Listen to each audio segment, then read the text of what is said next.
Cats? No. Ding dong, page likes are dead, y'all. Page likes are dead. Woo, the crowd goes wild. If you didn't already know that news, it's really a big deal. I noticed yesterday that one of my pages, it finally happened. It's rolling out slowly, but they are in fact doing away with the vanity metric of page likes at long last. So what we're going to have instead is followers. My guess is if you had looked at your page at all in the last couple of years, you would have noticed an odd thing. You would have noticed that your page probably had more followers than likes. So why are they getting rid of likes? Because we all know that's what the bosses care about, right? Well, they're getting rid of likes because they have finally admitted publicly that likes are meaningless.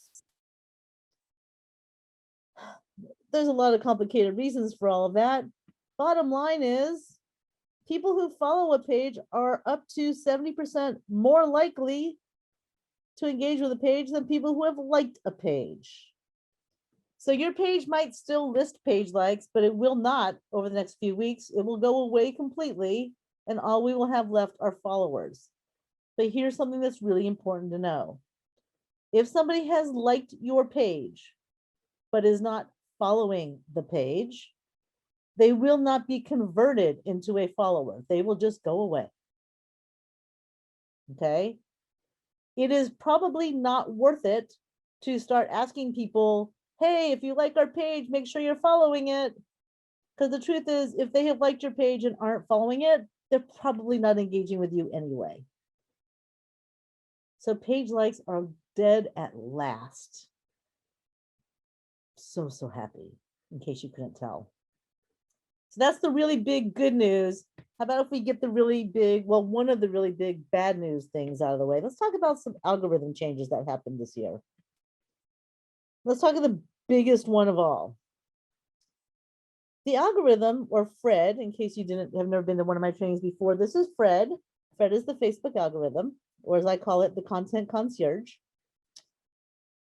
The algorithm has always prioritized content from friends over content from pages.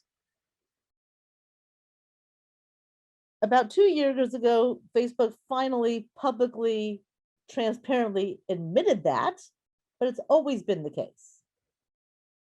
But in the wake of the 2020 election, we saw it go a step further, and content from political is being deprioritized by the algorithm. Specifically, not just from pages, all political content. Now, if you're like most people in this space, when you heard that news, it might have given you heart palpitations, night sweats, nightmares. Take a deep breath. Yes, we are now seeing an across the board drop in reach, whether it's content from a page, content from a group, content you post yourself that's about politics. What I am noticing across pages and across groups is folks that have engaged people who are engaging with their content anyway, it's not really affecting them. Because if somebody engages with your content, they're still going to see it and they're still going to engage with it. This is about basically reaching new folks. Does this make it harder for us to do the work? Yeah, it does. Can't deny that. But what I have found, and I'm still doing some A/B testing, so I can't give all the workarounds today.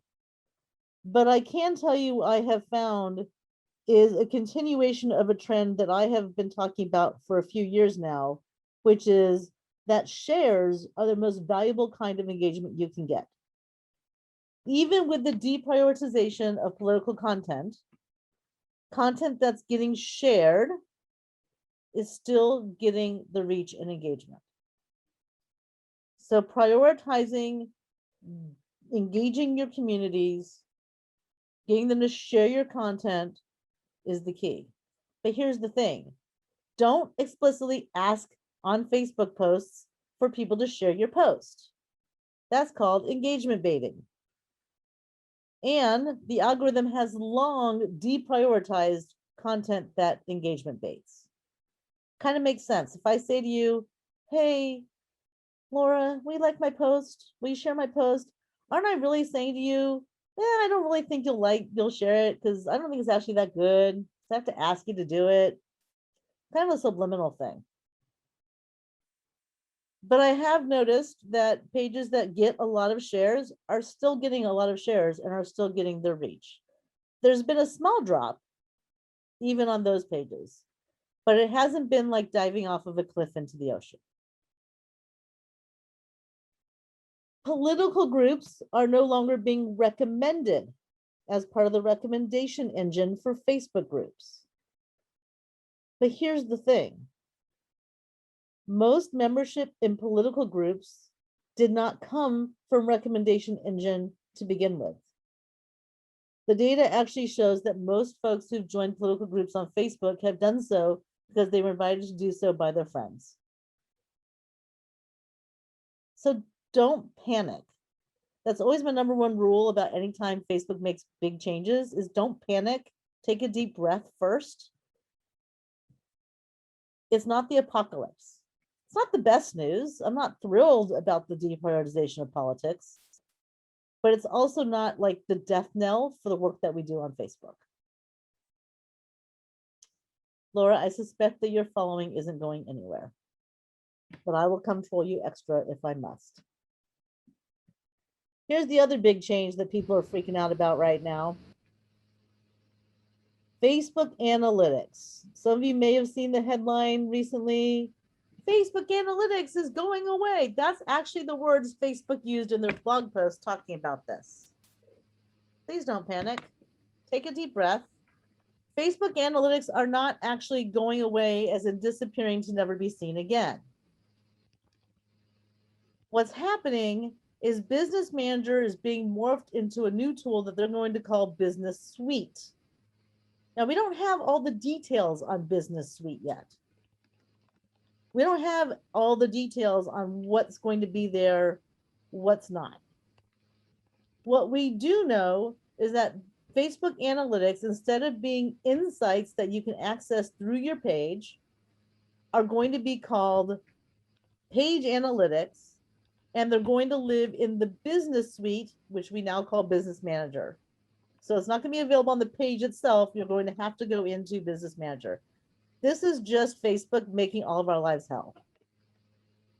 I don't know about any of you, so I'm just going to speak from the I. I hate Business Manager with all of my possible hatred.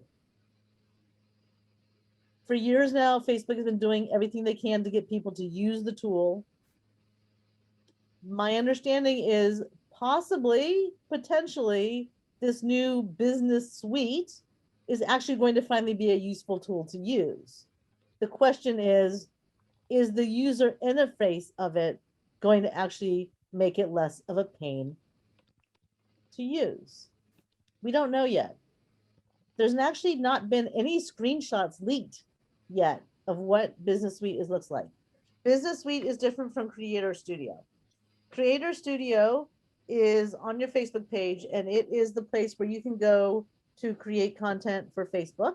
We'll talk more about that in just, I think actually maybe the next slide, if not the slide after that. But Business Suite is more comprehensive. So Business Suite is where all of your ad management will live. It's where all of your A/B testing will live. We'll talk about A/B testing more in a few minutes. It's where analytics are going to live. And there's some new content related features coming soon as well. We're going to talk about those in a little bit as well. So don't panic about Facebook analytics going away. It's going away because it's not going to be called that anymore. Okay. Yeah, they are rolling out Business Suite on mobile right now.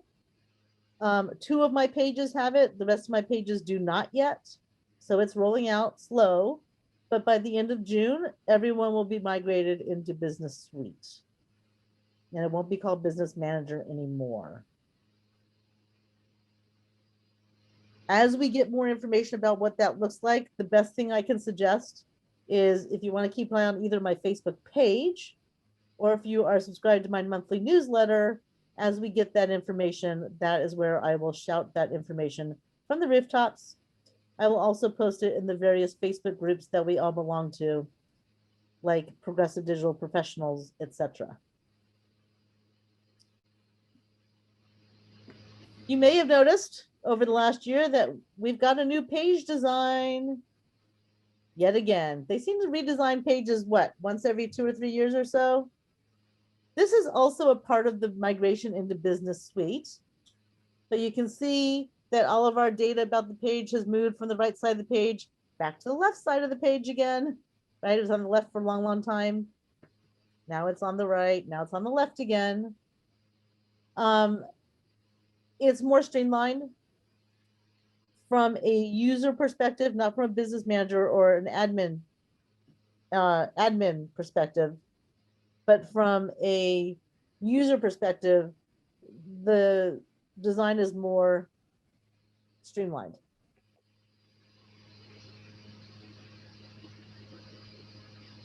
If you have not yet had the new page design roll out to you yet, don't panic, it's coming.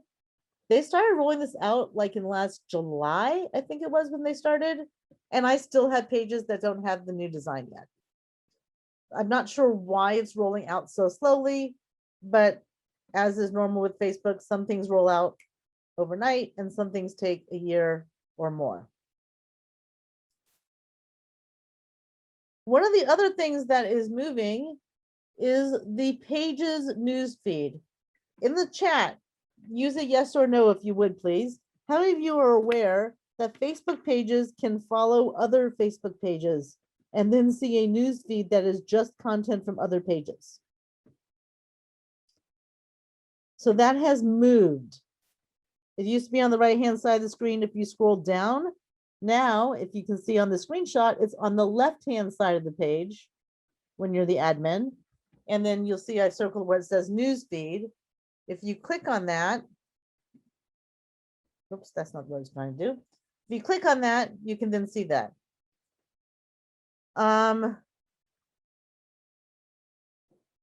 Dan asked, does the removal of page likes affect this? We don't yet know. The couple of pages I have that have had page likes removed them already. All of the pages that liked the page seem to still be following. My understanding always was that if a page liked a page was also following that page by default. And therefore the removal of a like will not remove the follow. But I'll be honest, that's something that could change. But as of this time, it has not affected that. What it has affected is just the location of where you get to that news feed. Matt, I saw what you saw about Action Network, Action Sprout. We'll come back to Action Sprout towards the end of the session, so I'll address that there. New feature on Facebook posts, you may have seen this or maybe not. You can now host what they call a Q&A. Q&As last 24 hours. And they're kind of interesting looking. They're different looking posts. When you click on that Q&A, this is what it looks like. And you can choose a colored background. Of course, I chose pink. People would be upset if I didn't, I think, at this point. But you can then type in where it says, hi, I'm answering questions, ask me about ...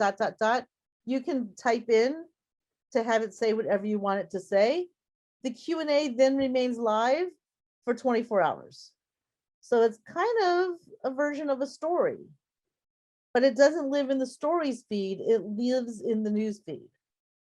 This is a really new feature. It just rolled out 10 days ago. So if your page doesn't have it yet, it's coming. My page just got it yesterday. I haven't actually done it yet. The questions come in as text. Basically, they come in as comments on the post. And then you can answer them in the comments.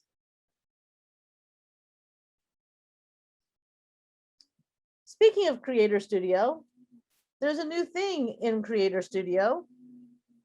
We are finally getting A/B testing of organic content on Facebook. I am ridiculously excited about this.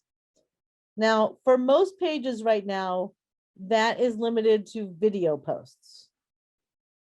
However, over the next few weeks, we're going to be seeing this roll out to all kinds of posts. And the way you get to that is you go to your Creator Studio. And under Content Library, you'll see where it says Post Testing. And you can see in this screenshot, I just have the ability to do a video post at this point. It asks you to create 3 or 4 versions of your post. And then it will test them for you on the back end and tell you which one performed the best, that you can then repost, and it will be shown to the people who did not see one of the tested versions. Currently, for some pages, and again, this whole, I see your question, Laura, I'll come back to in a second. This whole redesign, Business Suite, Creator Studio kind of mess is a real mess, because every page right now is configured just a little bit differently from every other page, it seems like. But generally speaking, what I'm finding is on my pages that have not yet rolled out to the new page design, the way I can do this testing is I can write my post in my actual page interface and save it as a draft. And then you save them as drafts, and you go to the Creator Studio, you go to where it says posts, and there'll be a tab that's called drafts. And you click on the drafts, and there's a drop-down menu where you can click A/B test, and then it takes it from there. Laura asked, how big of an audience do you need before this is useful? That's a really great question. I have been playing around with it on a page that has about 1,500 to 2,000 followers, and it seems to be working pretty well. So unlike with email, you don't necessarily need to have a huge audience. What Facebook does on the back end when you're A/B testing it is it looks at all of the people it could show that post to and shows them a small percentage of them, the different versions. And then you tell it how long you want it to wait before it picks a winner. Right now, the options are 1 hour, 2 hours, and 4 hours. Don't ask me why 3 was not included. I don't know. Maybe somebody at Facebook does know how to count. Would that surprise any of us? But it, oh, Laura, let's talk. I got lots of things I'd love to play with on that page. We'll talk later, Laura. But I am finding that even with a smaller audience, we've been able to use the A/B test with pretty good prediction of success. One other thing that's coming to Creator Studio, and I don't have any screenshots for you because they just announced this yesterday afternoon. I'm going to do a training next section at 3 o'clock on Instagram and Facebook stories.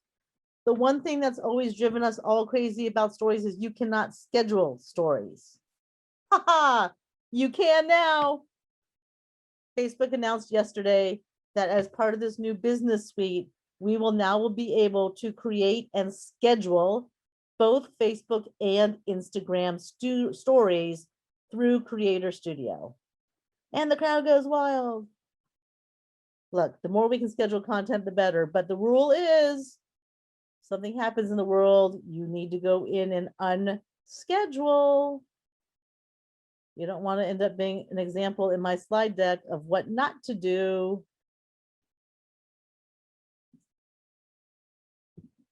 We also have new Facebook group moderation tools. This is what the screenshot of that setup looks like. As you can see, group rules.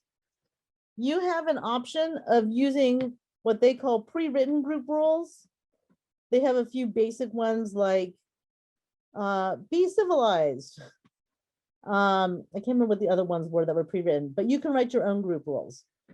I cannot recommend enough if you're managing a Facebook group, to make sure you have community norms, terms of service, whatever you want to call them, right?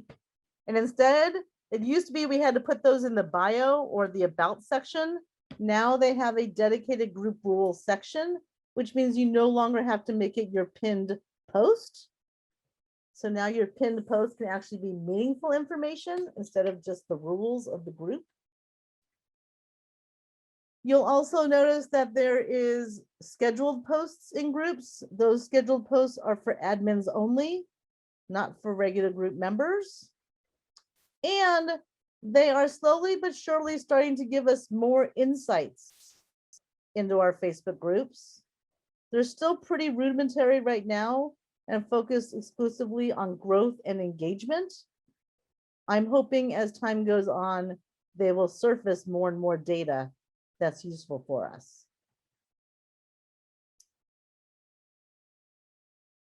This one's kind of exciting. This next one's something a lot of us have been waiting for a very long time.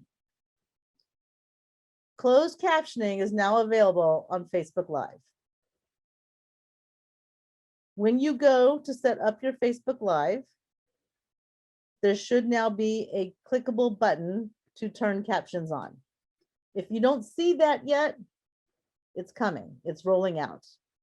This page that does this particular live just got captions like I think 2 or 3 weeks ago. So it's coming soon to Facebook Live near you. This is something we have been waiting for a very long time, right? Because we've been talking about captions on videos for many, many years now. And finally, so Robert says, how do you add captions to your videos? It's annoying to edit through Facebook. Well, the truth of the matter is, if you're going to use any kind of artificial intelligence tool to put captions on your video for you, you're going to need to go through and edit. Whether you use the Facebook native tool for that, whether you use a third-party tool like a rev.com is one that a lot of us use, you're still going to need to go through and edit. As somebody pointed out at the beginning of this training right here, I said Katie Harbath, and the captioning said that her last name was Hot Bath, which I just found absolutely hysterical. Or you can make an SRT file, but when you make an SRT file, that means literally typing out your timing on the videos and the caption itself. So unfortunately, there is no easy way around that. It's a problem with artificial intelligence. It's not perfect. Artificial intelligence thinks I say duck a lot. If you know me at all, you know that I never say duck, not on purpose. But Facebook Live captions are something that has been missing noticeably for a very long time, and now they are live, finally.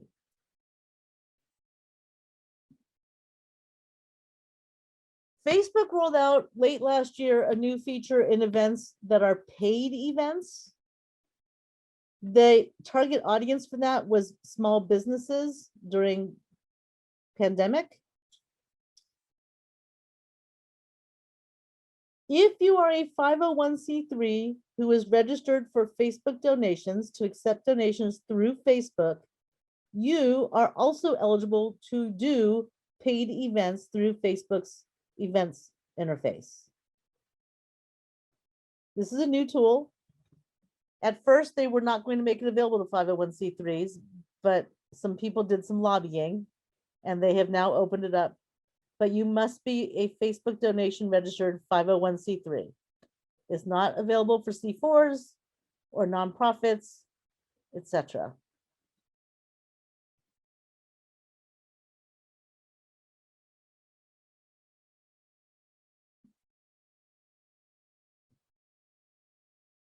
There's a new status dashboard. You'll see the link when Organizing 2.0 shares this slide deck. That link in this slide is in fact a clickable link, status.facebook.com or status.fb.com will take you to this dashboard.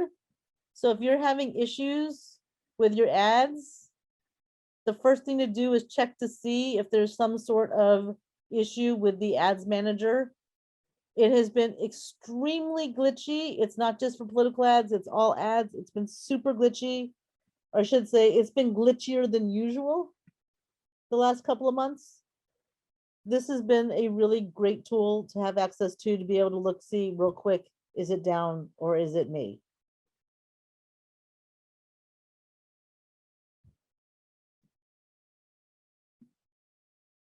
Another thing related to ads that is new-ish, they actually announced this last summer.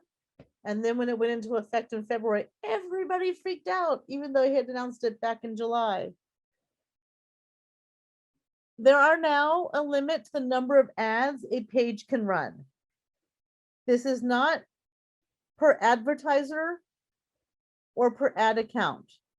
It's per page. So you have an ad account that's running ads on multiple pages. This is a per page limit. It's based on the highest monthly spend in the past 12 months. If you had 1 month in the last 12 months where you spent more than 100K, then you bump up to the medium size ad spend. The truth of the matter is people freaked out about this a lot, thinking these numbers were not accurate or good. But the truth of the matter is if you're spending less than 100K in a month, it's probably pretty rare for you to be spending more than, to be doing more than 250 ads at any one time. It's not, you can only run 250 ads in a month. It's running simultaneously at any given time. Even on some of the biggest ad campaigns I've run on Facebook, I don't know that I've ever run more than 200 ads simultaneously. So these numbers are not super limiting. They're not likely to crimp the work you're doing. But it is important to know that there is in fact this limit. Speaking of ads, Facebook Live now has live video ads in them. If you are someone who does a lot of live streaming on Facebook, you can monetize your ads by accepting video ads in your live stream. But the rule is you must have had more than 60,000 minutes of live viewing over the last 60 days, and that's rolling 60 days. So every day it goes back 60 days from that day. Probably not a lot of us qualify for that, but if you do in fact do a lot of live streaming, this is one more small way that you can monetize. They're also rolling out a program called Stars. It was initially rolled out for creators, meaning not necessarily organizations, but individuals that basically make a living as influencers on social media. They're going to roll Stars out to organizations as well sometime the next few months. Stars are a thing that Facebook users can purchase using Facebook Pay, and they can then watch your live stream and give you a star that translates to a dime. It doesn't sound like much, but there are creators out there that are bringing in thousands of dollars a month through Stars. Will this be a big monetization stream for nonprofits? I would be willing to say probably not, but I'm also one of those people that thinks that there's no such thing as too many revenue streams or too small. There's nothing extra you need to do to accept Stars if you're a 501c3 donation approved organization.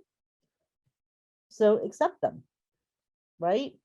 $5 here, $10 there, that can add up.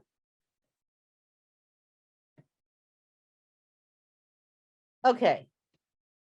How many of you have been tracking all the big changes coming to Apple iOS and tracking and cookies and pixels for Facebook ads? Anybody aware of all of that mess that's been going on?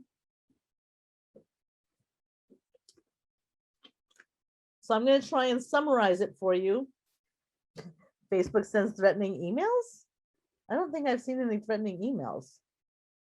What do you mean by threatening emails, Laura? I mean, It has the potential to be bad. It really does. Because the audience network is not going to function once that happens. So basically what's happening is that Apple is instituting some new rules around the tracking that ad networks can do for people on mobile, which is going to affect the efficacy of ad targeting. And one of the things that's going to affect the most are Facebook pixels. For those of you who don't know, pixels are basically HTML code that you put on your website. And then when you're running a Facebook ad, you can tell it you only want to pay if somebody takes a particular action on your web page that gets tracked through this special code. And when somebody clicks on the page that has that code on it, it sends the information back to Facebook to let Facebook know somebody completed the action. So if you're running a conversion ad for a petition signature, you put the HTML code on the landing page. When somebody actually signs the petition, it tells Facebook they signed the petition, and now you pay Facebook for that conversion. That's the short version of what a pixel is. Because of the new rules in Apple and ad tracking, there are some really big changes coming to Facebook pixels. Do what I'm about to describe to you now. Don't wait. But I can tell you that I did it last weekend for 5 clients. And for all 5 clients total, it took me a half an hour total. So the first thing you have to do is you have to go in and you have to verify your domain. And what you're going to want to do is you're going to go in your Facebook ad manager and you can go to the resources center. And the resources center is going to tell you these steps. So I'm just going to describe them to you right now. But the resources center lays out the steps step by step in really easy to understand instructions. Anybody who knows me knows I'm not a technical oriented person. Like, you don't want me coding a website, but I was able to do this by myself in under a half an hour for 5 different Facebook pages. So the first thing is you have to verify your domain. And what that means is you're going to click on the verification button. It's going to take you to a screen that looks like this. And the important thing to point out is where it says, here are the basic steps, add this meta tag. And then it gives you some code that has the brackets. Bracket, meta name equals Facebook, close bracket. The easiest way to do that so that you don't screw it up is if your website is using, for example, WordPress, you can use a plugin. And the plugin that I used is called Meta Tag, and it was free. I like things that are free. That's the name of the plugin that I used. You install the Meta Tag plugin, you copy and paste that one line where it says meta name into the plugin on the line that says domain verification. You click save, you refresh your web page, then you come back and you click verify. Once you do that, what you are doing is you are verifying that you own the domain because you were able to put this tag into the back end of that domain. Then you are limited to how many events you can have in your pixel. It used to be that there was no limit. This is a change for all pages, not just political. This is across the board, every single Facebook ad account, every page that runs Facebook ads, if they're wanting to use a pixel. If you don't ever use a pixel, you don't need to worry about this. But if you're ever going to want to use a pixel, this is not going to be optional. Thank you for asking that, Megan. Good clarification. So it used to be that when you set up your pixel, you could have as many conversions set up as you wanted. Many unique, they call that a unique event. Every conversion is called an event in ad language. Well, you are now going to be limited to 8 events per page. Not per domain, per page. So the way you're going to do that is after you have done your domain verification, you're going to go into your events manager. And if you scroll to the bottom of this slide, you'll see where it says aggregated event measurement, and then the little purple button that says new. If you click on that, this is what you're going to see. It's going to say, you're going to click where it says configure web events. And now you're going to be able to configure up to 8 events. So view landing page, submit payment, right? All of those are considered unique events. You can have 8 events at a time.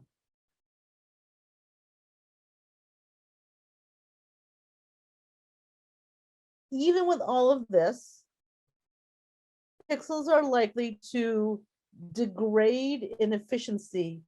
We don't yet know how much because the change has not yet happened. But people in the ad industry across the board are expecting there to be some degradation going on here. Which is why I still say the best kind of targeting that we can ever do is using custom and lookalike audiences.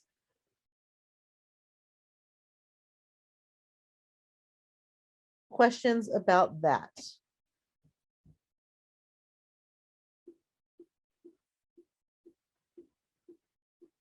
All right, I got another piece of really bad news. We've hinted at this.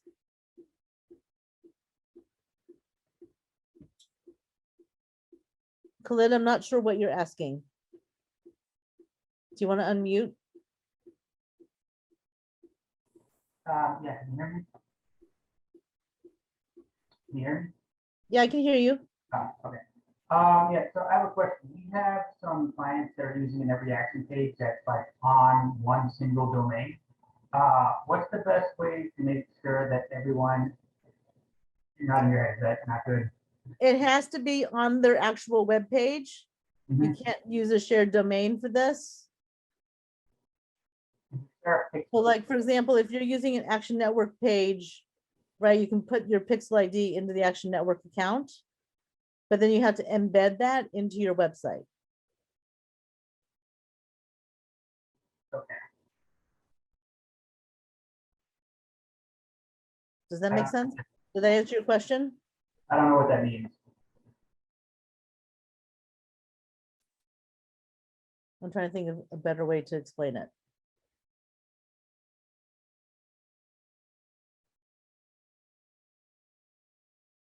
So if, for example, let's say you have a petition and multiple organizations are doing the same petition, only the organization that owns the domain the petition is being hosted on is going to be able to use a pixel on that petition. And could you share the pixel that that organization is using with other people if like the domain is like verified with the pixel? I'm sorry, you broke up just a little bit. So if the pixel, if you share the domain with the pixel, could you share out that pixel so other organizations can use it as well? No, No? Okay, not gonna be able to do that anymore. cool. Thank you. No problem. All right, so I alluded to this earlier in the training, and then throughout the session, a few of you have made comments about this in the comments. So let's just get the other piece of really bad news out of the way. Rest in peace, Action Sprout. For those of you who do not know what Action Sprout was, I mean, it technically still is. Action Sprout's a third-party tool that many of us have used for many years now to manage Facebook pages. And it did things like analytics on your own Facebook page. It helped you to follow content other pages were creating. It had an ads tool that helped you to do really good promoted posts. And the most valuable part of Action Sprout, in my opinion, was actually the tool they had that allowed you to do comment moderation. And you could automate it with filtered words, and you could do all of your comment moderation from one screen. So Action Sprout announced this week, they made the official public announcement on Thursday, I believe was when I saw the email come through. Action Sprout is shutting down. There's a lot of reasons behind it. Part of it is the constant changes to the algorithm made it really hard for them to keep the tool working properly. I'm not gonna lie, a big part of it was how hard it has been to get organizations to use Facebook well. And more importantly, to want to use it well. Because Action Sprout was the tool that was a huge key to that success.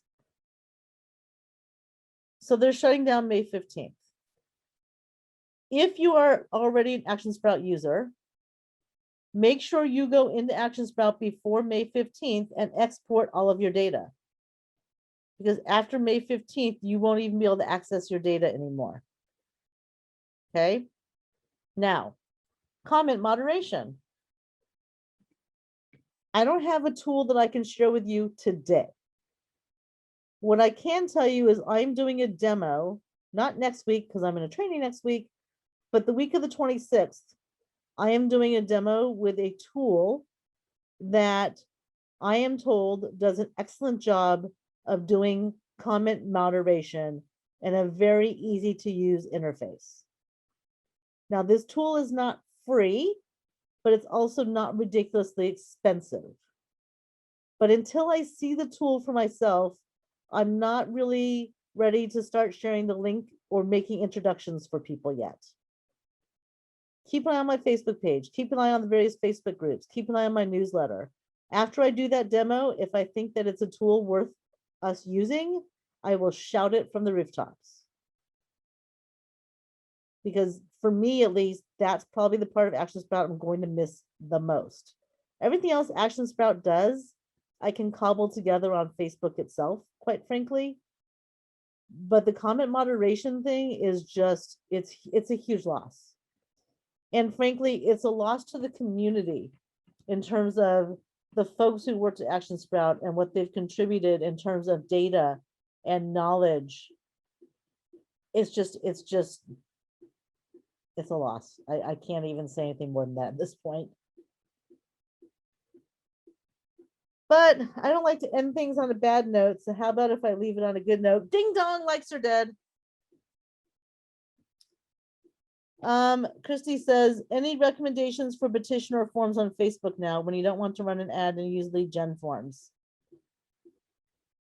Yeah, there's no other tool out there that I would use other than actually putting the petition on my website and then linking to it on my website.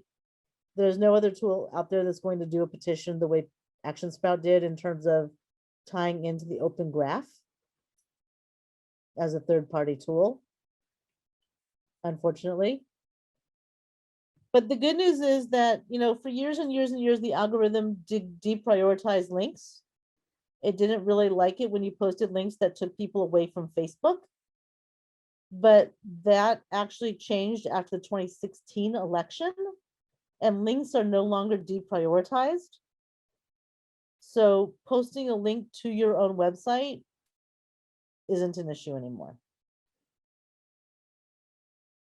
Where the pain from that comes in is that Action Sprout, because it was a third-party tool, it was tied into what they call the Open Graph, which is the back-end data at Facebook. So if you did a petition with Action Sprout, it could optimize that petition to show to people who are likely to sign it. And so you lose a little of that customizability of the filtering of who it gets shown to. But there's not any other tool out there at this time. And I don't know that there ever will be, if you want to know the truth, because to create such a tool and maintain such a tool, it's a lot. And Action Sprout did it for almost 10 years, 11 years, and it became too much for them. And that's all they did. So for other companies that have various tools, I can't imagine them building out something like this and maintaining it for any period of time. So those are all of the Facebook changes I have to share with all of you. We do have some time remaining here, so I'm happy to answer some questions or dig into things, etc.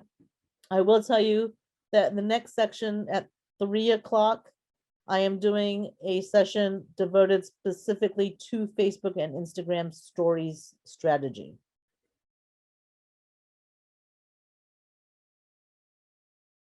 So questions, comments, concerns, things you want to talk about?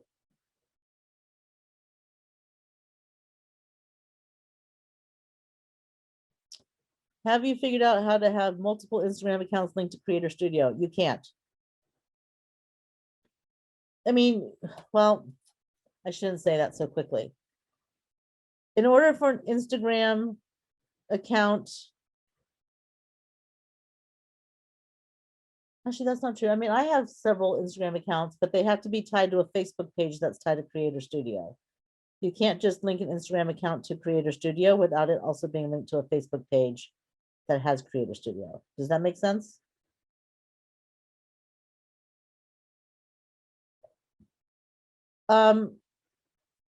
So I know that Charlie was asking about the presentation and sharing the presentation. I know that Organizing 2.0 is recording and we'll be sharing the recordings. And so you'll be able to access that through there. I don't know if they've set up a mechanism this year for sharing slide decks, but if you would like to have just the slide deck, you're welcome to email me. Or you can message me on my Facebook page. And I'm happy to share it. That's my email address.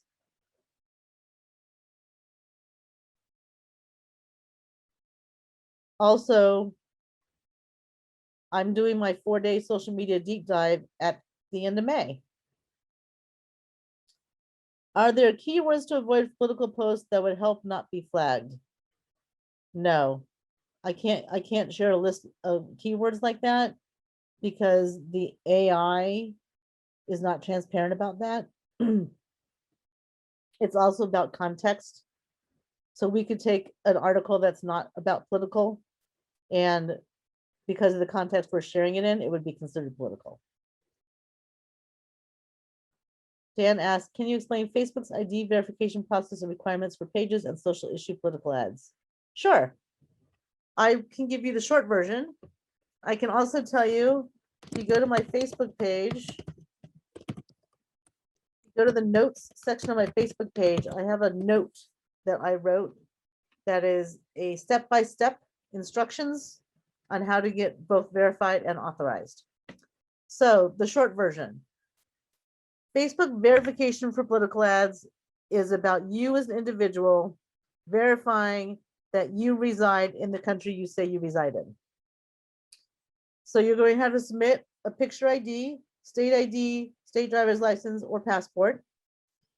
You're going to have to give them your address, and they're going to mail you a piece of mail in the snail mail with a code. And then that gets you verified.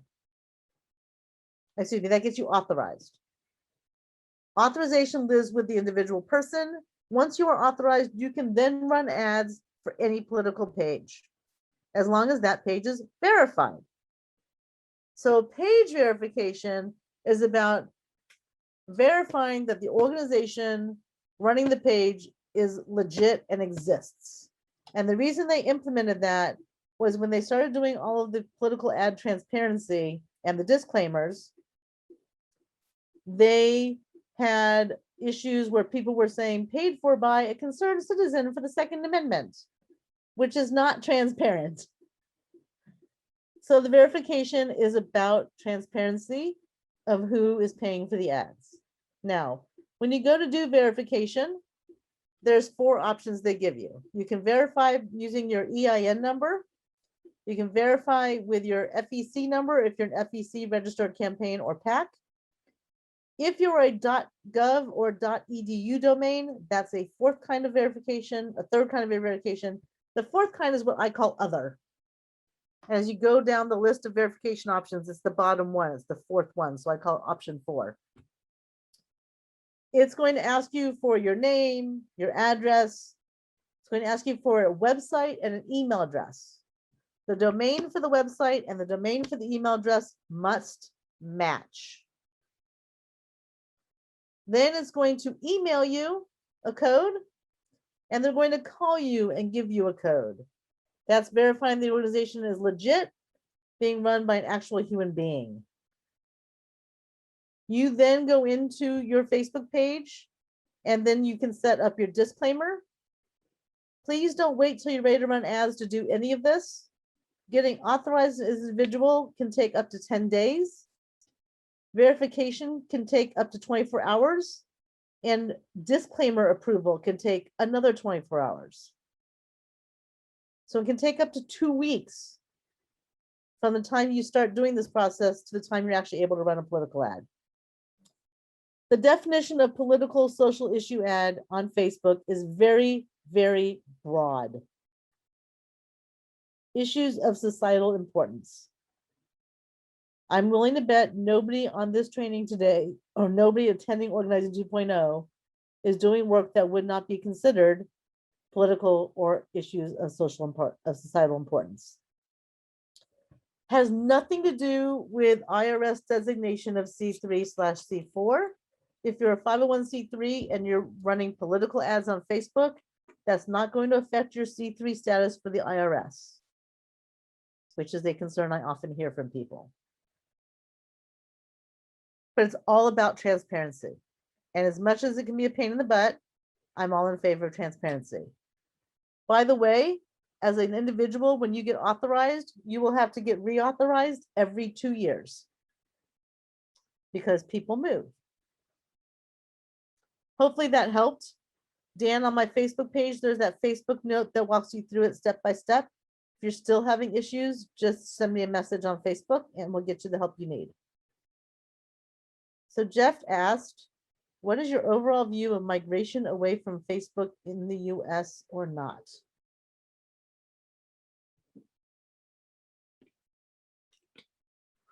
All right. I think I finally now have the language to say what I want to say about this because it's something I think about a lot.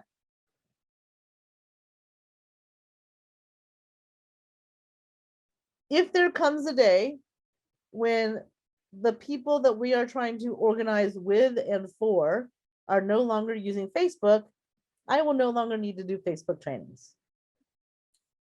Until that day, I think it is imperative that we do the work where the people are. And Facebook is a platform where the people are. The numbers don't show a mass migration away from Facebook that people like to hypothesize exists. The data does not prove that out.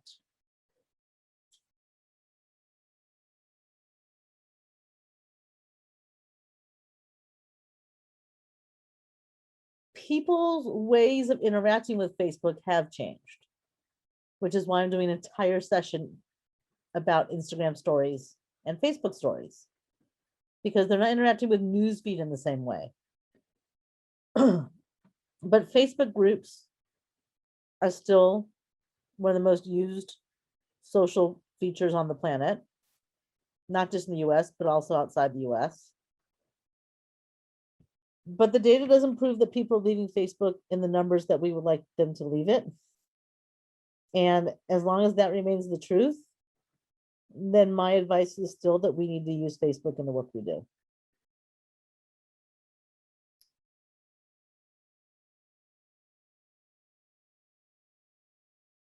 Oh, good. Yeah, Dan, the only people, so I think the important thing to understand, Dan, is there's a difference between verification and authorization.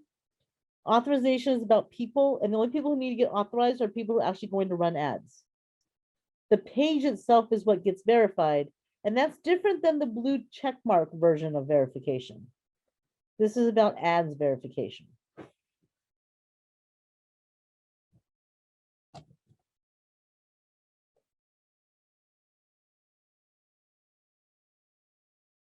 Any other questions? We've got just another minute or two here. How does a page get verified? Just for posting. So right now, they proactively verify. There's no link I can give you where you can ask to go get verified because they are reformatting what the verification systems are, for lack of a better word. So if your page is not currently verified with a blue check mark, I wouldn't worry about it right now because there's nobody who's going to get verified. They are proactively verifying elected officials and electoral campaigns, but organizations don't get verified right now. What are the tangible advantages of being verified? Well, I'm gonna be honest and tell you, I'm quote unquote verified. I have a blue check mark. I'm not sure I have any advantages other than being targeted. Oh, are they taking verification through GPA help now? My understanding was that you could request it, but they're not granting it right now. Yeah, Maybe. I think you can at least request it, but no guarantees. Okay. Yeah, when I talked to somebody about this about 6 weeks ago, they said that they were not doing any verifying at this time.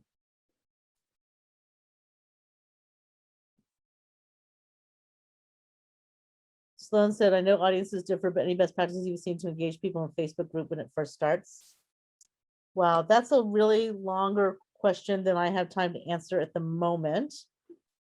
As a starting point, what I would recommend is when Organizing 2.0 publishes videos, Josh Clemens did a great session yesterday about Facebook groups.